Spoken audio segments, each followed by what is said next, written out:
രാഷ്ട്രീയ പാർട്ടി അല്ലെങ്കിൽ മതം മാത്രം നോക്കിയിട്ടല്ല, എല്ലാ ആളുകളും ഇതിനുവേണ്ടി സിസ്റ്ററുടെ മോചനത്തിന് വേണ്ടി പ്രവർത്തിച്ച് പിന്തുണയായിട്ട് വരുന്നുണ്ട്. ഇതല്ലാണ്ട് നമ്മുടെ ക്രിസ്തീയ സമൂഹം മാത്രമല്ല ഇതിനുവേണ്ടി പരിശ്രമിക്കേണ്ടത്. കാരണം നമുക്ക് ഏതൊരു ആൾക്കും ഇതിൻ്റെ കാര്യങ്ങൾ നോക്കി അറിയാം, ഒരു തെറ്റ് ചെയ്യാത്ത സിസ്റ്റേഴ്സാണെന്നുള്ളത്. 30 വർഷക്കാലമായി ഇവർ ഈ സേവനം ചെയ്യുന്നത്. ഇന്ന് നാളെ ചെന്ന് രണ്ടാളെ മനുഷ്യക്കടത്ത് നടത്തി അങ്ങനെയൊന്നും അല്ല.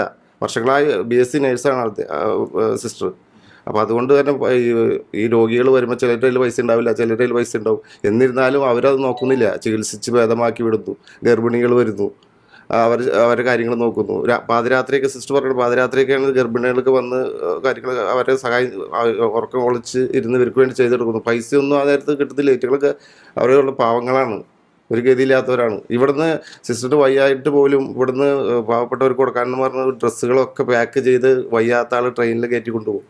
അപ്പം ഞങ്ങളോട് പറയുന്ന ഒരു ചോദ്യം, നിങ്ങൾ മനസ്സിലാക്കുക, അവിടെ ഇതുപോലും ഇല്ലാത്ത പാവപ്പെട്ട ഇത് അവർക്ക് കൊടുക്കുന്ന അവരുടെ മുഖത്ത് കാണുന്ന സന്തോഷം അത് നിങ്ങൾക്ക് പറഞ്ഞാൽ മനസ്സിലാവില്ല എന്ന് പറഞ്ഞുകൊണ്ട് എന്നെ ചീത്ത പറഞ്ഞുകൊണ്ടാണ് ഞാനും കൂടിയാണ് ഈ സാധനങ്ങളൊക്കെ ട്രെയിനിൽ കയറ്റി കൊടുത്ത് ആൾ പോണത്.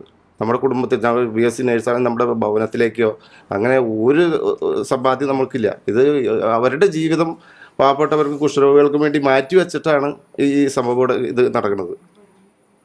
അത്തരത്തില് ചെയ്യുന്നത്. ഇപ്പൊ സിസ്റ്റർ ഇപ്പൊ പോയിട്ട് എത്ര വർഷമായി? ഇപ്പൊ ടോട്ടൽ 30 വർഷത്തെ സിസ്റ്ററായിട്ട്. ഇപ്പൊ കഴിഞ്ഞ വർഷം നാട്ടിൽ വന്നിട്ട് 2 മാസം, ഇപ്പൊ 2 മാസമായി നാട്ടിൽ വന്ന് പോയിട്ട്. ഇപ്പൊ ഇനിയിപ്പോ 6 മാസത്തുമ്പോ വന്ന ആൾക്ക് കൈകാല് വേദന, മുട്ടുവേദന ഒക്കെ ഉണ്ട്. ഇവിടെ ഷേണായിസ് ഡോക്ടറെ ചികിത്സയിലാണ്.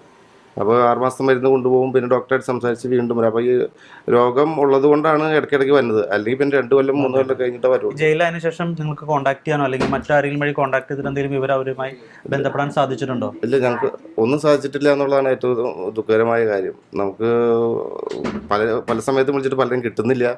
പല സമയത്ത് അവർ കോടതിയിലായിരിക്കും, പിന്നെ അവർ ഫോൺ എടുക്കില്ല. പിന്നെ പലരും വിളിച്ച് കഴിയുമ്പോൾ അവർക്ക് സംസാരിക്കാൻ പറ്റുന്നില്ല. വ്യക്തമായ ഒരു അറിയിപ്പോ ഒന്നും നമുക്ക് കിട്ടുന്നില്ല.